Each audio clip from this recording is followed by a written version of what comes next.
நம்ம செத்து போயிட்டோமா? நரகமா? எங்க அம்மா சொன்ன நரகத்துக்கே வந்துட்டேனே.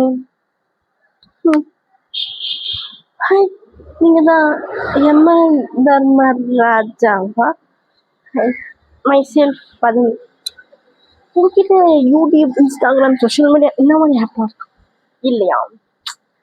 தெரிஞ்சிருக்க வாய்ப்பு இருக்கலாம். அதுல போட்டீங்கன்னா தெரியும். இல்லையோ? கொஞ்சம் ஏசி போடுங்களேன். கேக்குது எனக்கு. கொஞ்சம் ஏசி போனீங்கன்னா சில்லுன்னு இருக்கும். தெரியுது, வேற ஒன்றும் இல்லை. யூனிவர்சிட்டியில போட்டு போறீங்களா? நான் கொஞ்சம் டயட்ல இருக்கேன். ஸோ எனக்கு யூனிவர்சிட்டியில போட்டு வறுக்கிறது டிஷ்ஷெல்லாம் வேணாம்.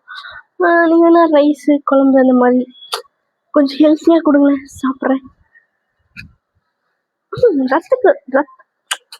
அதுவும் நான் சாப்பிடணும். ஸ்ட்ரிக்ட் டயட்ல இருக்கேன். ஸோ அதனால இதெல்லாம் கிடையாது. ஆமா, நான் எப்படி நரகத்துக்கு வந்தேன்? என்னோட அந்த புக் அதுல ஒரு 2 பேஜ் திருப்பி பாருங்க. நான் பண்ண புண்ணியம் அப்படியே குட்டி குட்டி குட்டி கிடக்கும். அதுல ஃபர்ஸ்ட் புண்ணியம் என் ஃப்ரெண்டுக்கு என் டிஃபன் பாக்ஸ் கொடுத்து. நெக்ஸ்ட் புண்ணியம் ஐயோ ஒரு பாட்டிக்கு என்னோட சீட்டை விட்டு கொடுத்துருக்கேன்.